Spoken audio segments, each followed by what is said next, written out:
boa noite, sejam bem-vindos à nossa casa para mais uma palestra pública. Hoje temos aqui a presença do Fabiano Augusto, de São José, que uma vez por mês nos brinda com a sua presença, com o seu conhecimento, com a reflexão que nos traz para fortalecer o nosso espírito nessa jornada terrena, em busca da luz, da paz, do amor, do equilíbrio, de tudo aquilo que nos faça ser pessoas melhores. Faremos uma prece, de imediato passaremos a palavra ao Fabiano, cujo tema que irá explorar a noite de hoje é estranha moral. Amado Senhor, no mundo em conflito, buscamos a Tua paz, reconhecendo que todo e qualquer conflito externo se inicia no interior da criatura humana, e possamos fazer calar em nós outros a intolerância, a impaciência, o desequilíbrio interior que nos leva muitas das vezes a tratarmos mal nossos semelhantes, a querermos enxergar os nossos erros projetados nas demais pessoas. E saibamos valorizar o aprendizado da Boa Nova, exercitando no dia a dia da nossa existência terrena, e sabendo que cada um de nós é responsável pelo que pensa e pelo que faz, e possamos ser melhores em sintonia com Cristo, trabalhando pelo bem comum da humanidade terrena. Passamos a palavra ao Fabiano.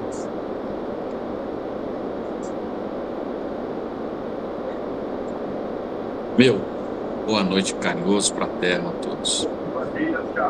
Essa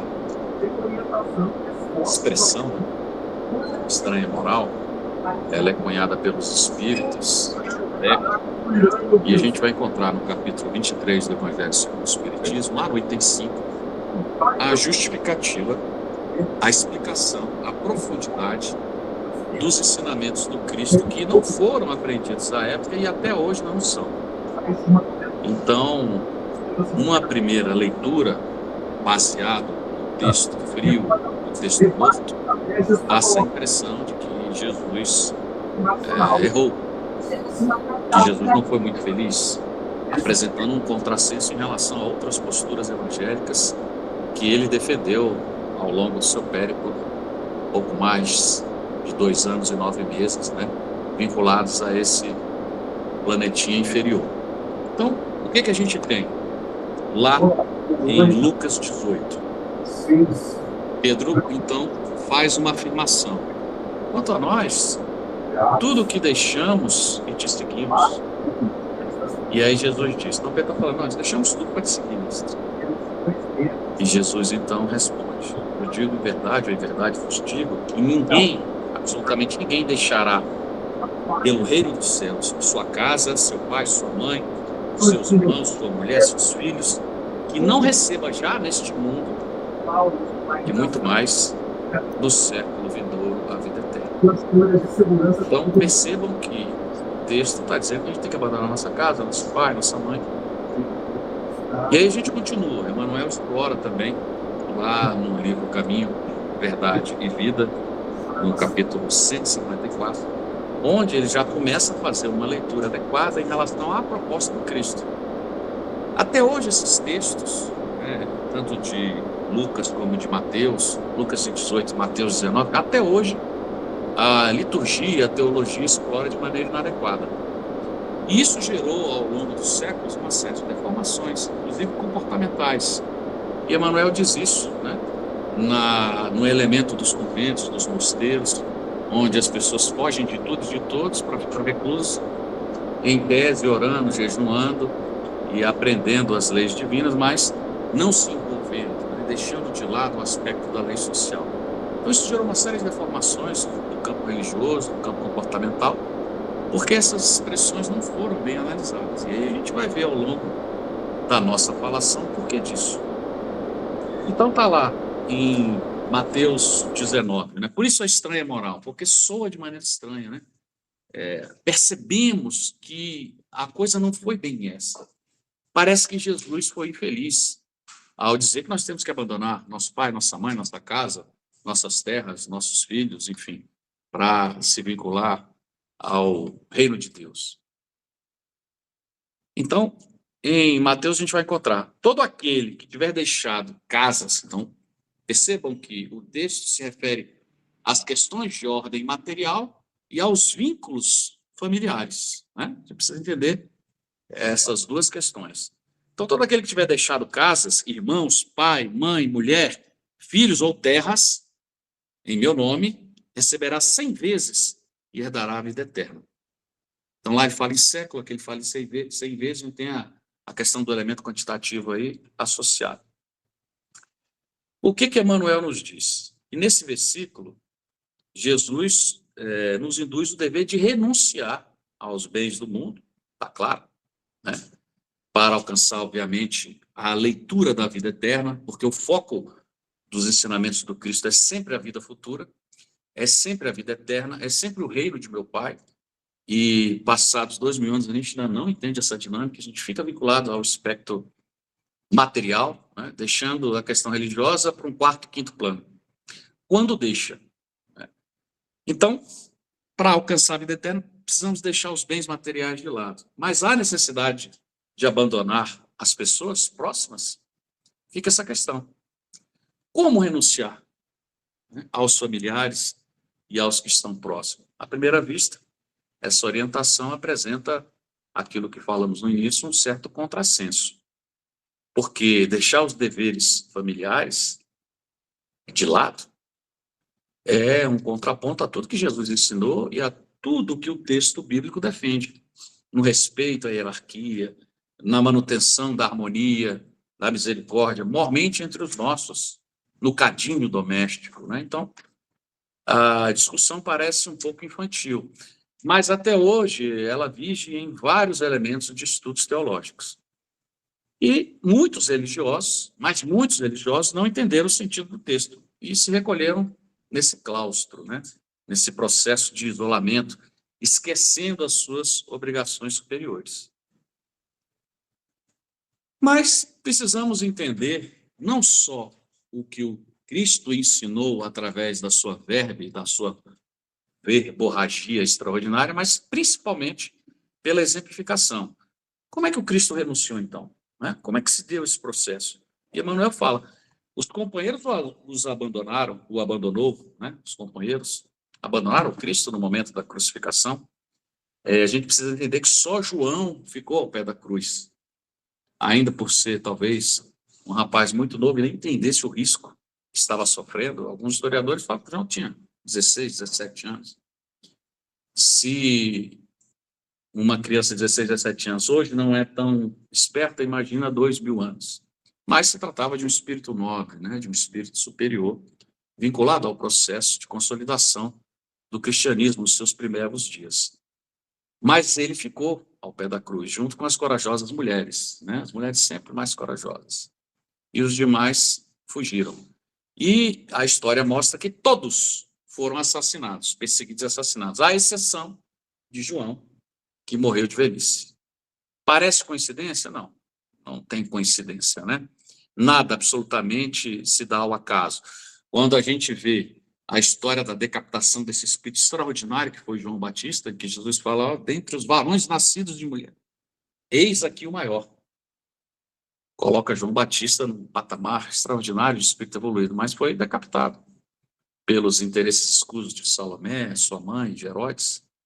Mas a literatura espírita mostra que, como ele tinha sido Elias 800 anos antes, e trabalhado na execução, né, de centenas de sacerdotes de Baal pelo processo de decapitação, ele resgata, né, até como um marco de explicação da lei de ação e reação, isso na existência seguinte, em que ele fecha esse ciclo, né, de grande colaborador na condição de precursor do Cristo. E percebe-se, então, que mesmo sendo abandonados, depois Jesus volta no seu processo de ressurreição e resgata todo aquele círculo, né, apostólico. Então Jesus ensina a renúncia por amor. Aos ingratos que crucificaram, Emmanuel lembra, ele oferece um sublime roteiro de salvação e ainda perdoa.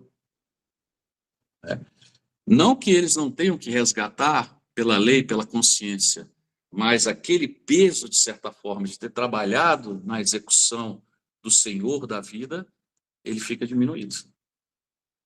Então, ele ensina a renúncia por amor, mas isso é muito bonito, né, do ponto de vista retórico. A renúncia por amor, temos que amar, temos que ser trabalhadores, honestos, limpinhos, bons. Isso é o que todas as religiões estão dizendo há séculos. E a sociedade continua fracassando em vários aspectos. E o porquê que a religião espírita é diferente? Porque ela diz, sim, nós temos que ser bons por isso, por isso, por isso, por isso. Nós temos que ser leais por isso, por isso, por isso, por isso. Ela transcende o aspecto da letra e da explicação superficial dos elementos filosóficos que muitas vezes nos emocionam, mas que não nos ajudam a compreender os fenômenos da vida. Por isso é que a gente acredita em encarnação, vida após a morte, pluralidade das existências, mediunidade, Cristo como magnânimo, né? A questão dos processos associados, né, ao resgate kármico, expiatório. E aí a gente começa a ter uma visão muito mais ampla desse processo. Então, sim, é uma renúncia por amor. E o que os Espíritos nos mostram, então? Que se os nossos pais, vamos lá, resgatar o texto, são pessoas difíceis, se a nossa esposa ou se o nosso esposo é ingrato, se os nossos filhos são complicados e cruéis, se os nossos amigos são desleais e rudes,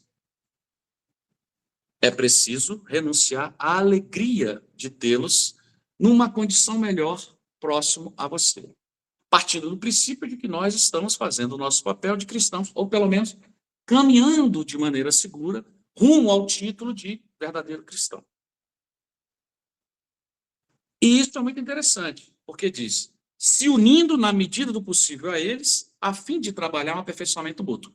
Então, em nenhum momento, Jesus prega uma separação do núcleo familiar, muito pelo contrário. Ele cria uma liberdade como elemento de misericórdia também, entendendo as limitações alheias, principalmente no círculo familiar, que é o verdadeiro cadinho, é o verdadeiro buril do processo de transformação, para que possamos um dia aprender a respeitar e amar, como nós já estamos aprendendo a respeitar e amar aqueles que são os nossos. Ainda que de maneira egoística, mas já um exercício em que a ordem, o bom e o belo e a lei universal está sendo respeitada. Quando transcendermos o núcleo familiar para os aspectos sociais, a sociedade não mais terá comportamentos tão deformados, né, tão baixos como ela tem. Porque nós queremos bem à nossa esposa, ao nosso esposo, nós queremos muito bem aos nossos filhos, aos nossos parentes mais próximos, aos nossos pais, co-criadores, às nossas mães. Imagina quando nós, numa dimensão ainda que menor, pudermos amar a todos como nós já amamos os nossos, não é mesmo? Então, Jesus pede que permanecemos ao lado dele, diz Emmanuel, deles, né? Esperando que eles se afinem perfeitamente conosco. Então, precisa criar um processo de identidade. A gente pode dar um exemplo simples. Nós somos atuantes no circuito religioso, mas a nossa esposa não é. Mas o nosso filho não é. Então, eu vou deixar de ir à igreja, eu vou deixar de praticar a ajuda assistencial, eu vou deixar de estudar os elementos da doutrina espírita, eu vou deixar de participar da reunião de tratamento, da reunião pública, porque um parente ou outro não quer. Eu vou deixar de mudar o meu comportamento, porque a minha esposa acha que religião não é importante, ou porque meu marido cria incômodos para que eu tenha atividade religiosa. Então, essa questão é muito bem colocada. Então, essa renúncia dos nossos não é um abandono, é uma compreensão de que o tempo precisa se dar para que o processo de amadurecimento e a afinidade do ponto de vista eletromagnético ponto de vista comportamental, dos interesses superiores, do íntimo que aflora, sejam consonantes. Mas, para isso, precisamos fazer a nossa parte, como Cristo fez. Ele foi abandonado, mas depois ele ressurge em todo o seu esplendor, reúne o colégio apostólico, os discípulos, e fala: vem a mim, porque eu darei suporte para que vocês, em meu nome, falem e façam milagres. E assim aconteceu. Então, Jesus não abandonou, mas entendeu a limitação daquele núcleo que estava próximo, né, na sustentação dos primeiros dias do cristianismo. E a gente precisa entender, então, que esse processo de dedicação deve se dar primeiro por uma hierarquia simples, racional, ao Cristo. Por que o Cristo? Porque o Cristo é a personificação de Deus. O que é Deus? Nós não compreendemos. Ele é imaterial, ele não tem tamanho, não tem forma, não tem cor, ele não está circunscrito a um espaço do universo. Ele é a essência do próprio universo. Ele sempre existiu e sempre existirá. Então, a gente não compreende, mas entende do ponto de vista racional, porque a logicidade, que já estamos começando a arranhar, nos impõe essa reflexão profunda. Embora não entendamos, nós o aceitamos. Mas Jesus veio como essa personificação, trazendo os elementos de todo o espectro universal, exemplificando essa lei. Portanto, Jesus é a nossa referência. Então, quando amamos Jesus, o amar Jesus significa entender, compreender, aceitar, praticar, na medida das nossas limitações, os seus ensinamentos, fazendo com que o orgulho e o egoísmo, típico das relações da vida personalística em que estamos inseridos, no seio da matéria, fiquem cada vez mais diminuídos, mitigados, reduzidos. E aí a gente consegue avançar criando uma condição para que sejamos suportes desse processo de avanço para aqueles que estão ao nosso lado. Esse é o grande papel da atividade religiosa, não é mesmo? Emmanuel, ainda no capítulo 59 do livro Emmanuel, ele trata sobre a renúncia, né? Capítulo 59, cujo título é Renúncia. Ele diz o seguinte: se teus pais não procuram a intimidade do Cristo, você vê que já é um outro texto com o mesmo escopo. E a gente vê que cada texto vai ajudando a fazer uma compreensão dentro de um espectro mais complexo. Então, se teus pais procuram a intimidade do Cristo, renuncia à felicidade, né? Se não procuram a intimidade do Cristo, renuncia à felicidade de tê-los. Então, se eu tenho culto no lar, meus pais não querem participar, eu vou deixar de fazer o culto no lar, eu não vou ter o prazer de tê-los no culto no lar, eu não vou ter o prazer de tê-los na seara espiritista, mas continuarão sendo meus pais. E recebem, obviamente, a condição honrosa dos meus pensamentos em sendo meus pais. Graças a Deus eu tive pais diferentes, né? Mas a gente está exemplificando o que Emmanuel nos coloca. Mas ajuda os seus pais. Se os teus filhos permanecem distantes do Evangelho, renuncia ao contentamento dessa vivência mais íntima na senda redentora. Mas ajuda os teus filhos. E aí ele vai com os amigos, com os demais parentes, dentro dessa mesma linha. O que é importante a gente entender? Que a renúncia pregada pelo Cristo não é uma deserção, né? Porque seria um contraponto a todos os elementos de defesa da importância do núcleo familiar. Pelo contrário, ele expressa um devotamento inteligente, um devotamento misericordioso, um devotamento em que entendemos as limitações. Não somos agressivos diante da incompreensão ou da não aceitação de uma postura que nós temos a condição de entender profundamente que é a correta. Porque, em sã consciência, não podemos desconsiderar que a atividade religiosa, que a atividade cristã e, mormente, a atividade espírita não seja de relevância absoluta. Se nós temos essa convicção, que bom, né? Que possamos transferir essa convicção aos poucos pelo respeito à limitação alheia. Mas a gente faz uma interpretação racional, tá? Do ponto de vista moral e evangélico, eu acho que a gente já tem um tônus da compreensão do que é comumente chamado a estranha moral. Por que Jesus, então, manda, né, odiar os pais e as mães? Porque tem essa passagem, né? Aquele que não odiar sua família não pode ser meu discípulo, não é digno de mim. dentro das traduções do texto bíblico, normalmente o Novo Testamento. E aí a gente precisa racionalizar em termos dos elementos filosóficos, dos elementos históricos, dos elementos culturais, associados a um contexto que já ultrapassa 20 séculos. O que foi escrito sobre a vida do Cristo foi escrito depois que ele voltou para as esferas superiores, décadas depois. Então, nada foi escrito. Talvez uma ou outra anotação, como defendem alguns historiadores, mas os textos espiritistas dizem que a estrutura dos evangelhos não estava em absoluto nem rascunhada quando Jesus estava vinculado aos seus apóstolos, normalmente aos seus evangelistas, os 4. Então, a gente precisa entender que nenhum dos evangelhos foi redigido com a figura do Cristo presente. E é correto afirmar, então, por uma questão absolutamente racional, lógica, que alguns pensamentos e algumas ações dele não foram fielmente registradas. Se nós não tivéssemos a gravação, talvez ao replicar alguma coisa que eu falei, talvez o Arnaldo possa colocar uma palavra a mais ou tirar uma palavra e a expressão do que eu queria externar talvez não fosse bem absorvida. Imagine em coisas simples. Imaginemos, então, do ponto de vista mais complexo, entendendo que Jesus vivenciou uma realidade de uma sociedade desaculturada, pobre intelectualmente, debaixo de línguas complexas e línguas pobres, sem desinência, com pouco verbo. Né? Se a gente pega o dialeto siríaco, o dialeto hebraico, o próprio aramaico era pobre, não é pobre, é uma língua absolutamente pobre, onde palavras têm vários significados, à semelhança do que acontece com o nosso português, que é uma língua extremamente complexa. Eu costumo dizer, do ponto de vista de uma leitura pedagógica direta, barbeiro. Vocês podem pensar no inseto barbeiro que leva a doença de Chagas, ou naquele profissional que trabalha, né, na redução dos pelos da face, ou até o motorista inábil. Então, 3 aplicações para o nosso elemento cultural momentâneo. Mas talvez daqui 10, 15, 20, 100 anos, talvez o barbeiro não tenha essa conotação de um mau piloto.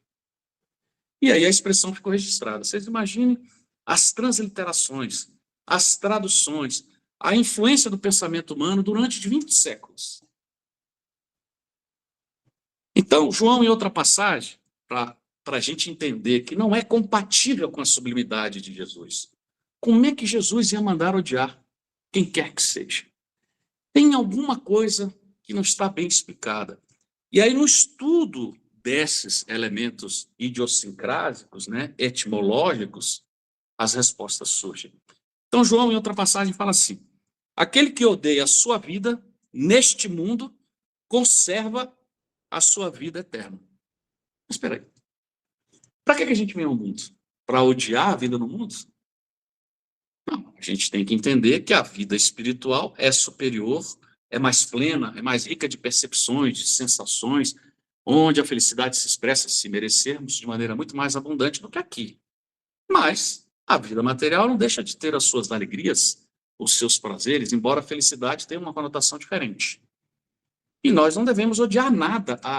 A ordem de odiar já é por si só pernóstica e irracional. E Jesus em nenhum momento, né, vivenciou essa realidade. Então a língua hebraica era pobre, continha muitas palavras com vários significados e trazia essas interpretações. Quando a gente pega, por exemplo, o non odite em latim, que é a transferência do odiar, ou do próprio grego, a palavra kai ou misei, a gente vai entender que não significa odiar. Dependendo do contexto, é amar menos. Odiar e amar menos não é a mesma coisa. Eu consigo amar companheiros de atividade, ou primos e sobrinhos, em uma dimensão um pouco menor do que eu amo os meus filhos. Mas isso não quer dizer que eu odeio os meus sobrinhos, os meus primos, os meus parentes. Não, eu amo menos. Ainda por uma deficiência de caráter que nós ainda temos. Mas é muito diferente odiar de amar menos. Então já muda totalmente o contexto dos ensinamentos em torno de um elemento histórico, em torno do que a língua nos oferece e de que o estudo nos proporciona. Então, tanto do ponto de vista do aramaico, do latim, do grego, ou até do dialeto siríaco, que muitas vezes era utilizado por Jesus, a confusão está, né, destruída, porque ele usava com muita frequência. Então, esse contrassenso, ele é fruto de um processo de trabalho inadequado das transliterações ao longo dos séculos. Talvez o maior exemplo que a gente tenha, vocês talvez já conheçam, é a questão do camelo. É muito mais difícil um rico entrar no reino dos céus do que um camelo passar na ponta de uma agulha. Mas por que Jesus ia falar de camelo? Por que ele não pegou o elefante, que era um animal maior? Né? Aí a gente vai entender que camelo, na verdade, era uma corda feita de pelos de camelo que era utilizada nas embarcações, normalmente em Cafarnaum, que era uma cidade, né, à beira-mar, um vilarejo, né, uma comunidade. Aquela região tinha muito camelo, o camelo tem um pelo extremamente resistente, impermeável, e não tinha nylon, né? Não tinha poliuretano, não tinha fibras de várias texturas que hoje a tecnologia nos oferece, então eles trançavam os pelos de camelo para que pudessem prender as embarcações e aquela corda de pelo não apodrecesse.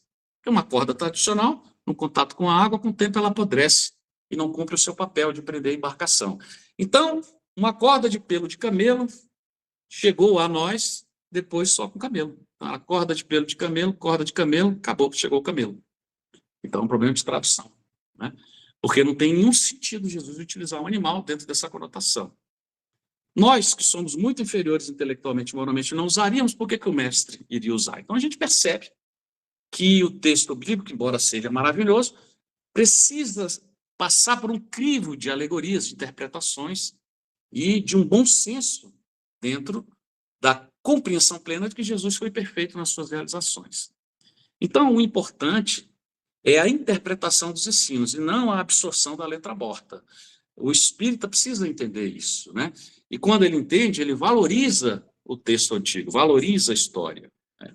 Então, os interesses da vida futura, aquele que não amar, né, muito mais a Deus e a mim do que aos seus pais, os seus bens, não terá direito de entrar no reino dos céus. Ele está criando uma supremacia, uma hierarquia entre os interesses da vida futura em relação à necessidade de que eles sejam prevalecentes em relação aos interesses da vida material. Aí passa a ser interessante. Aí nós concordamos.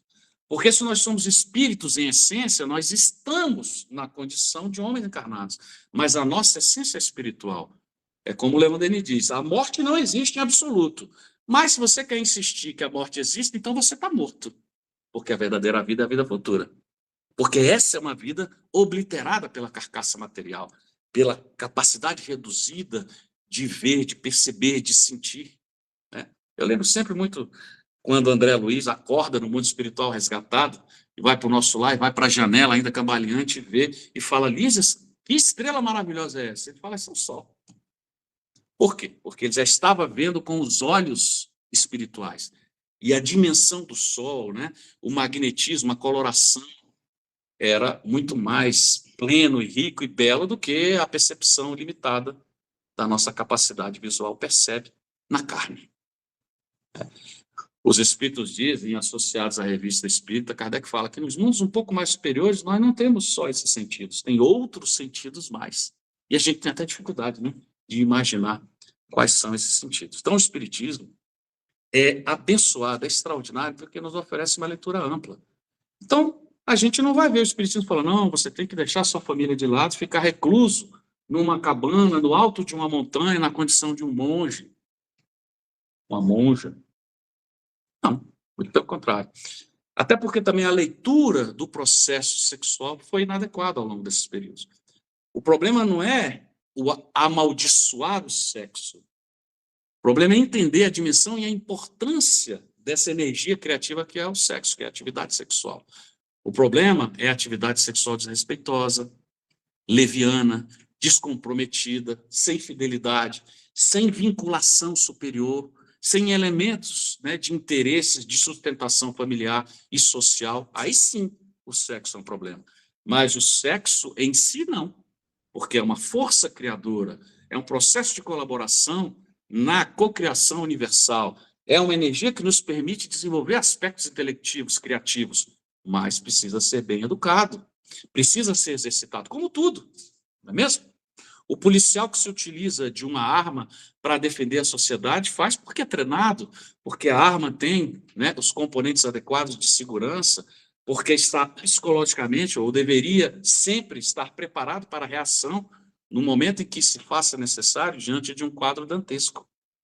A gente não pode sair dando arma para qualquer um que não sabe nem o que é, para uma criança de 7 anos. Então, precisamos usar as forças, as ferramentas, as energias, as faculdades, os elementos cósmicos que estão à nossa disposição de maneira adequada, e o sexo é uma delas, né? Diferente das leituras teológicas tradicionais, onde a questão do sexo é colocada num patamar rasteiro, né, num patamar inadequado.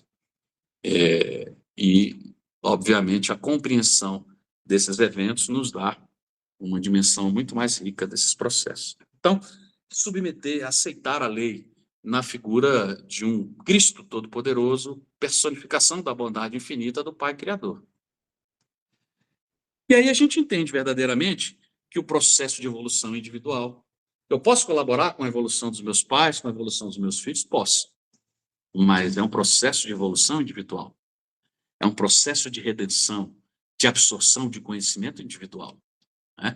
Embora estejamos calcados e baseados pela hierarquia divina dentro da lei de sociedade, e a relação social favorece o nosso crescimento e o crescimento alheio, a evolução é individual. Nós precisamos tomar o remédio e absorver, né, o bom e o belo do ordenamento divino. Porque hoje é a nossa esposa, hoje é o nosso irmão, amanhã eu posso ser irmão, ou pai, ou filho, não é mesmo? Nesses papéis que mudam de acordo com a necessidade de aprendizado, de acordo com a necessidade provacional, esses nossos afins de hoje, no círculo doméstico, são irmãos de caminhada, né? E serão para todo sempre. E precisamos, então, priorizar quem de fato é importante. E Jesus está acima de qualquer leitura familiar. Inclusive, o texto tem um apelo do ponto de vista cultural, porque Jesus estava inserido, né, e o cristianismo se viu inserido na cultura hebraica, que ainda é, mas a época era muito mais, uma sociedade absolutamente patriarcal, onde a mulher, a criança e o velho não tinham voz ativa em nada. E o patriarca, o pai, era quem dava a última palavra. Então, quando Jesus fala, olha, o que eu falo é muito mais importante do que o seu pai fala, ele está dizendo, olha, esqueça as conveniências de um mundo material. Eu venho representar o céu, o reino de meu pai. Prestem atenção no que eu estou falando, porque vocês vão ser muito mais felizes do que vocês imaginam. Quer dizer, vão resgatar e vão adentrar a vida eterna.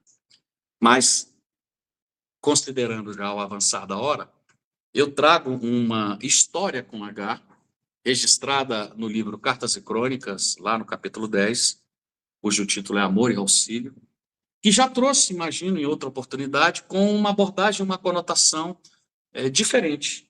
Mas o texto é tão rico que nos permite trazer a leitura absolutamente complexa e rica dentro do que nós chamamos e conhecemos como a estranha moral. Então conta, né, Jonaquim, que era um sábio mentor das atividades espiritistas próximo ao nosso planeta, ele conta uma história associada a um pai chamado Mardônio Tércio e o filho Marcos Lício. E Mardônio, quando teve acesso aos elementos, né, e os preceitos e princípios cristãos, ele ficou maravilhado. Ele se converte ao cristianismo e passa a colaborar com a consolidação dessas verdades na sua existência. E ele se fez, de fato, um discípulo do Cristo, nos conta o texto. E teve o seu nome alçado à condição de um obreiro do Senhor, ainda em vida. E ele era riquíssimo. Mas, muito cedo, logo nos primeiros anos de atividade marital, a sua esposa o abandonou com um pequeno filho. A esposa o abandona e vai viver as aventuras de todas as ordens numa vida independente, na cidade de Cartago. E aí, quem conhece um pouco a história, né, vai ver a importância dessa cidade, inclusive no contexto de desenvolvimento econômico, né, de navegação e até do ponto de vista religioso também. Porque essa cidade poderosa era localizada ali, né, naquela região norte da África, onde é a Tunísia hoje, né? E aquela região hoje é patrimônio da Unesco. E, obviamente, os fenícios ali se estabeleceram por conta da facilidade dos processos de atividade mercantil, e os romanos, né, sempre botando o dedinho. E nós tivemos aí as 3 guerras púnicas, e Cartago foi destruída, né? E, e a história mostra, né, a riqueza da convivência daqueles elementos históricos dessa cidade absolutamente importante no controle do mar Mediterrâneo. Sempre foi aquela região muito estratégica. A gente vê até hoje conflitos, né? E agora mais um. Foi essa colônia fundada ali pelos comerciantes fenícios. Mas o que ele coloca? Que depois desse abandono e quando ele se aprofunda nos aspectos teológicos da doutrina cristã, ele resolve renunciar aos bens materiais. Ele era riquíssimo, nos conta o texto. Mas ele, entendendo que o filho, já um pouco maduro, não compartilhava dos seus interesses religiosos, ele dá metade da fortuna para o filho. Por quê? Por uma questão matemática. Era ele e o garoto. Ele tinha responsabilidade material com o garoto, mas ele queria abrir mão de toda a riqueza em favor do próximo. O filho não comungava desse ideário, recebe a sua parte na herança e ele, então, cria instituições de auxílio, distribui de maneira inteligente, ao longo de toda a sua existência, essa riqueza incomensurável. E os Espíritos dizem o seguinte, que ele dedicava horas, mas eram horas todos os dias, para atender os miseráveis, os órfãos, as prostitutas, as viúvas. E ele fazia com as próprias mãos, ele fazia questão de ir lá dar remédio, né, alimento, uma palavra de carinho, trazer a mensagem do Cristo sempre que possível, colaborando com o dinheiro. E a condição, do ponto de vista espiritual, ficou muito robustecida. O que nos diz Jonaquim? Que logo quando ele desencarna, ele é alçado à condição de um espírito com muitos méritos morais, né? Condição realmente de um obreiro, de um tarefeiro do Cristo. E, diferentemente do filho, Marcos Lício, ele adotou uma vida de orgias e prazeres de todas as ordens. E aos 30 anos, diz o texto, ele já aparecia, né, se apresentava fisicamente como um farrapo humano, porque é aquela pessoa que se esgota, né, nos vícios da bebida, do sexo, da drogadição, e a estrutura física com o tempo vai perdendo, né, o seu vício. Quando ele desencarna, a postura da sua vida absolutamente distinta criou, do ponto de vista espiritual também, uma condição diametralmente oposta. Então, quando o pai estava em um ambiente em colônias iluminadas, o filho desce diretamente para as zonas inferiores, né? E conta Jonaquim que ele sofria demais os aspectos das humilhações, né? Que geravam uma certa revolta, uma perturbação da sua sensibilidade. O seu orgulho era muito ferido porque ele era violentamente atacado por aqueles, né, companheiros de esfera inferior. Quem leu o livro O Nosso Lar vai entender, né, exatamente a experiência, guardadas as dimensões vividas por André Luiz. Mas era importante para que ele pudesse esgotar o veneno de todos os vícios que ele havia alimentado pelo total descompromisso com o próximo, né? Ele não tinha interesse em nada, e ninguém para ele era importante. Ele viveu para se chafurdar, né, nos vícios materiais de todas as ordens. O que acontece? O pai, numa condição espiritual superior, fica incomodado com a situação. E ele fazia visitas frequentes ao filho nessas zonas inferiores, e o filho não percebia a presença do pai, porque a condição espiritual, a condição magnética, a condição da sua psicosfera individual era muito diferente Então, ele, com uma condição superior, não era percebido pelo filho. Então, vocês imaginem o sofrimento de um pai que fazia visita ao filho nas zonas inferiores, porque tinha autoridade para lá estar, e não era nem percebido, o filho não conseguia sentir nem ouvi-lo nas suas manifestações. E aí ele pede a intervenção dos amigos superiores para que pudesse resgatar o filho dessa zona de sofrimento. E os amigos falaram: olha, você tem muito mérito e vamos permitir, mas não recomendamos. Não é o momento, né? Você renunciou aos bens materiais, é necessário que se renuncie à vivência familiar nesse momento, aguardando o tempo adequado para esse processo de redenção do filho amado. Mas mesmo assim, né, nós, às vezes, na condição de pais e de mães, não somos tão racionais quanto deveríamos.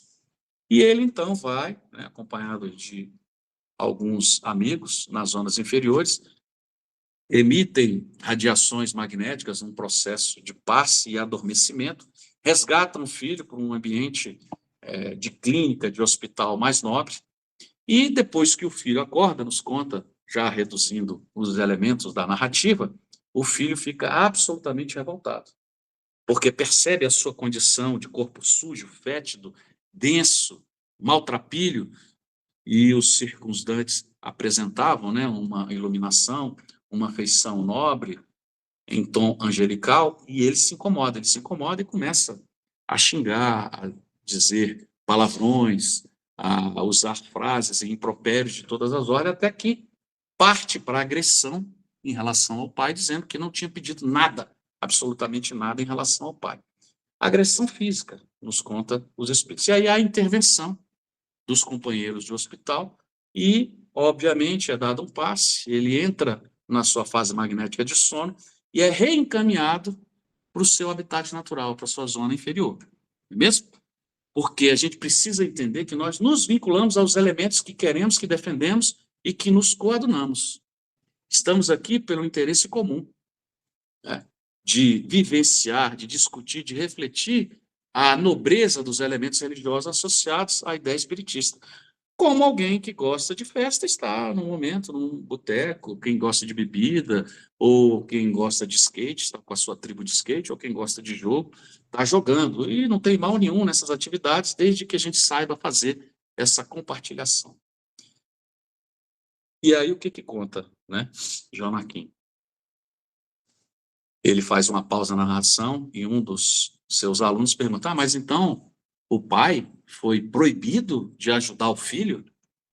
A Jonaquim: proibido, mais ou menos, dentro do que ele queria, mas ele continuou ajudando. E aí ele relata que esse pai descia todo dia, né, para essa região inferior, levando um naco de pão, uma frase esclarecedora, e ele fazia uma prece para o filho. Esse processo levou 92 anos, para que o filho pudesse percebê-lo magneticamente. E nesse arrependimento ser resgatado. E aí ele faz uma nova pausa e eu pergunto: mas então seria melhor ter deixado ele, né, para que ele pudesse, né, pelo processo de autodespertamento, entender que precisava se melhorar e se arrepender. E aí o Jonaquim fala: olha, a gente não pode jamais duvidar da lei de amor, da lei de renúncia, né, da lei de caridade, porque se o ato amoroso desse pai, a renúncia amorosa desse pai, que se fez por 92 anos, não tivesse existido, talvez esse espírito endurecido pudesse ter levado séculos para se regenerar, para se arrepender. Parece fantasia, mas não é. Quando a gente se aprofunda na literatura espírita, a gente vai ver que tem relatos de espíritos que estão vinculados às zonas inferiores há milênios, não é séculos, há milênios. A referência mais agressiva que eu conheço é de 10 mil anos. Os espíritos estão vinculados ao mal há 10, imaginem. Não existia nem a escrita.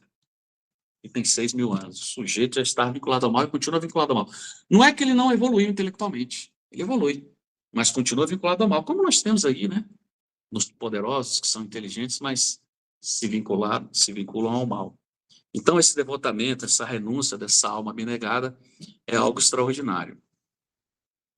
E é um exemplo de renúncia. Primeiro, do ponto de vista material, ele renunciou também à convivência do filho, também na matéria, porque o filho não queria a convivência, aquele que estava defendendo os pressupostos cristãos, e depois no mundo espiritual, abrindo mão do seu conforto, né, de poder volitar e conhecer outras regiões. Não, todo dia ele descia. Ele deixava de ter atividades, né, prazerosas para visitar o filho, como se fosse no cárcere.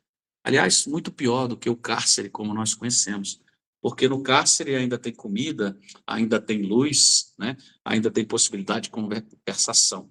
Quem conhece a descrição das regiões inferiores vai entender o que eu estou dizendo. E se não conhece, deveria conhecer, para a gente realmente ter medo, né, de praticar o mal pelo mal. Nós já não podemos, na condição de religiosos, de espíritas, de cristãos, fazer o mal pelo mal. Isso já não cabe mais dentro do nosso processo libertador de consciência. Então, na questão 920, deu o Livro dos Espíritos, está perguntando lá se nós podemos encontrar nesse mundo a felicidade. E aí o resgate, né, do ensinamento histórico, né, felicidade não é deste mundo, nas expressões materiais é colocada. Então Jesus preconiza de maneira forma, nessa estranha moral, que nós devemos viver no mundo sem pertencer a ele. Podemos ter carros, podemos ter patrimônio, mas não podemos vivenciar ou viver em função disso. Mesmo? Então, essa leitura, ela cria uma outra dimensão do conceito de felicidade, né? Então, a felicidade, ela não está no bem que a gente, ela vai estar no bem que a gente proporciona a si e ao próximo, não nos recursos materiais que temos. Porque o carro, a casa, a viagem, o dinheiro, né, a joia, as bolsas e os sapatos para as mulheres trazem uma certa satisfação, uma certa alegria, mas não é felicidade. Porque a felicidade no contexto religioso, a felicidade no contexto espiritista, ela não é transitória, ela não é passageira, ela não é fugaz. Porque se temos e daqui a pouco não temos, ela não era felicidade. Era uma alegria, era fruto de um prazer. A felicidade, ela não se perde, ela só cresce. Por isso é que ela não é desse mundo, porque não conseguimos viver de maneira plena, porque esse mundo é um mundo de aprendizado, é um mundo inferior, é um mundo onde essa realidade não nos permite acessar a felicidade de maneira mais sólida. Mas já temos, né, os lampejos dessa felicidade nas realizações religiosas, nas realizações familiares, nas realizações de progresso social comunitário, porque não perdemos. Mesmo estando sem dinheiro ou não desfrutando de saúde, a gente tem essa consciência plena de que aquela tarefa foi bem executada. Isso já é o primórdio, já é a essência, já é o princípio primitivo da felicidade que um dia alcançaremos nos mundos superiores, né? Então, o objeto principal para o espírita, para o cristão, tem que ser a vida futura, tem que ser a vida espiritual. Todo ensinamento do Cristo tem por base essa premissa, né? Mas a gente tende a se concentrar no contrário, né? Viktor Frankl, ele foi um filósofo e tem uma biografia fascinante. Ele criou a chamada logoterapia. E essa escola de psicoterapia, ele chama de logoterapia, busca ajudar os seus pacientes a encontrar o sentido da vida. O que é extraordinário. Embora não tenha a essência, a profundidade do conhecimento espiritista, já é a proposta do método, da técnica, da psicologia, da terapia, em torno do bem humano, né? Eu costumo dizer, um dia que a psicologia se associar aos elementos espiritistas, vai ser uma ciência extraordinária. Embora não deixa de ter hoje, a psiquiatria, né, a psicologia, um papel extraordinário no resgate, né, do equilíbrio necessário às mentes perturbadas, às neuroses, às psicoses, os dramas, as ansiedades, as bipolaridades que estão campeando em uma sociedade perturbada, porque o elemento espiritual não é considerado. E a frustração acaba se apresentando de maneira sólida, porque é só aquilo que interessa. É o material, é o agora, é o presente. O futuro está muito distante. Mas precisamos entender que o pragmatismo do bem, do bom e do belo, a disciplina no presente, é que vai nos garantir um futuro. Então, o momento importante é o presente. Porque o passado passou, né? E o futuro depende do hoje, do agora. Então, essa logoterapia, ela entende que a neurose da nossa época, da vida moderna, é gerada por um vazio existencial. Nada novo nesse aspecto, né? O que é esse vazio existencial, segundo Viktor Frankl? É essa falta de objetivo, essa falta de sentido para a vida. Então, toda a proposta dele é: qual o sentido da vida? É uma pergunta que ele faz a todos os seus pacientes: qual o sentido da sua vida? Né? E então, esse cenário para ele é muito claro. E ele diz o seguinte, que em muitos elementos está consonante com a tese espiritista. Né? Ele diz que não é preciso estar doente para sentir esse vazio existencial. Mesmo até em condição sã ou bem materialmente, a pessoa pode estar vivendo essa realidade, né, do vazio existencial, e esse vazio existencial, por conta da importância da sua condição, do espectro mental, na estruturação, na manutenção da saúde física, pode deixar você doente, pode deixar você deprimido, pode deixar você dependente de drogas, né? E, obviamente, é algo relativamente comum. Então, ele diz o seguinte, que o sentido da vida é único para cada pessoa. Nesse aspecto, talvez ele não seja muito feliz, né? Porque ele acaba colocando que essa linha depende de cada um. Por não ter uma visão do todo, por não ter uma visão dos elementos da infinitude, por não ter uma leitura mais clara do elemento racional trazido pela reencarnação, por não conhecer a dinâmica das premissas espiritistas, ele diz então que esse sentido da vida é único para cada pessoa. Mas dentro desse escopo ele cria, né, uma argamassa teórica dizendo o seguinte, que uma coisa é certa, para tudo e para todos, que o sentido da vida ela não pode, não deve e nunca será egocêntrica. Né? E aí volta ao eixo do pensamento cristão. Felicidade e prazer não são, segundo ele, motivos para a existência. Eles são efeitos colaterais. Olha que interessante essa visão. Né? A gente não precisa buscar a felicidade. A gente precisa trabalhar em função dos outros e a felicidade naturalmente se apresenta. Ela é um efeito colateral. Ela é secundária diante de uma premissa básica que é o contrário do egocentrismo. Porque o que é o egocentrismo? É o eu. Eu é que importo, eu que sou importante, o dinheiro é meu, todo mundo tem que estar em função de mim, a minha palavra é a que vale, o resto é resto, eu sou o centro do universo, talvez esteja abaixo de Deus, e olhe lá. Né? Esse é o egocentrismo, que é típico da criatura humana. Então, ele fala, é preciso dedicar-se a algo maior que você, que si mesmo. Aí ele fala, essa causa pode ser uma causa coletiva, ou pode ser até o amor individual, o tratamento, o ato de cuidar de uma pessoa. Então, mesmo diante do sofrimento, segundo Viktor Frankl, e concordamos, é possível encontrar o sentido da vida. Mas a doutrina espírita, com sua profundidade, vem e diz, olha, o sentido da vida é um só. Mesmo?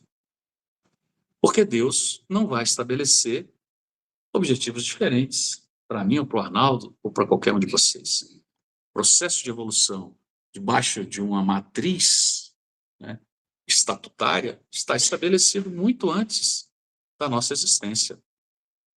Aliás, o universo já existe há muito mais tempo do que que a própria ciência acusa, né?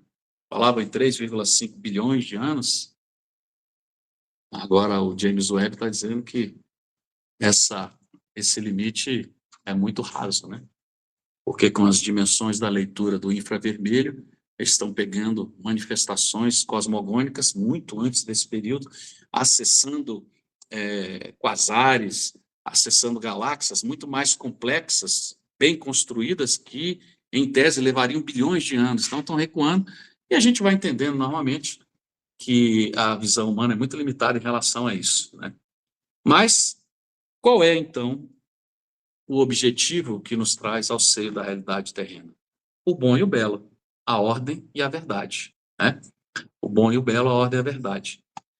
Renunciar às coisas e renunciar às pessoas do mundo, dentro desse escopo, é uma orientação perfeita. Basta a gente ter boa vontade para entender e praticar.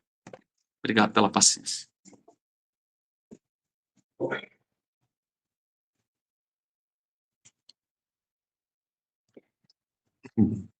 Gostaríamos de agradecer aqui no público a palestra da noite de hoje, tão harmônica, tão envolvente, uma reflexão aprofundada na visão espírita do Evangelho do Cristo.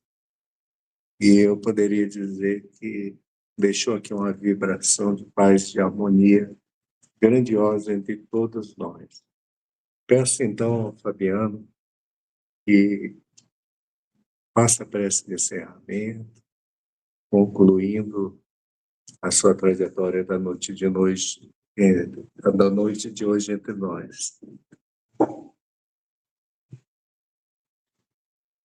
Possamos então, em conjunto, mais uma vez, elevar os nossos pensamentos a Deus, nos fixando na imagem absolutamente sublime do Mestre Divino, reconhecendo a importância da vida material e agradecendo pela oportunidade de estarmos vinculados à matéria, agradecendo a oportunidade de acessarmos essa doutrina de amor e verdade, mas reconhecendo e pedindo a Jesus e seus prepostos, reconhecendo as nossas limitações, as nossas dificuldades, o nosso egoísmo, o nosso orgulho ainda vivo, reconhecendo a inferioridade que ainda nos marca, rogamos a Ti, Mestre, esse suporte amoroso de todo instante, a fim de que, com essa sustentação, possamos encaminhar os nossos pensamentos para os aspectos mais nobres e superiores da vida, aprendendo o verdadeiro sentido da palavra renúncia, vivendo, sim, os prazeres materiais, mas não nos vinculando de maneira errada a esses prazeres, vivendo os interesses e as alegrias da vida familiar, mas entendendo que as premissas espirituais são as maiores, mais importantes e mais efetivas. Que o seu suporte amoroso, Jesus, alcance todos aqui nesse ambiente e que possa se estender dentro da nossa tela mental a todos aqueles a quem queremos bem e até aqueles a quem ainda não conseguimos gostar ou amar. Que a sua bondade nos abrace hoje e sempre. Que assim seja. E dessa forma encerramos a primeira parte das atividades da noite de hoje. Passaremos ao passe espírita para aqueles que assim o desejarem, e encerramos a transmissão à distância. Boa noite a todos que nos acompanharam.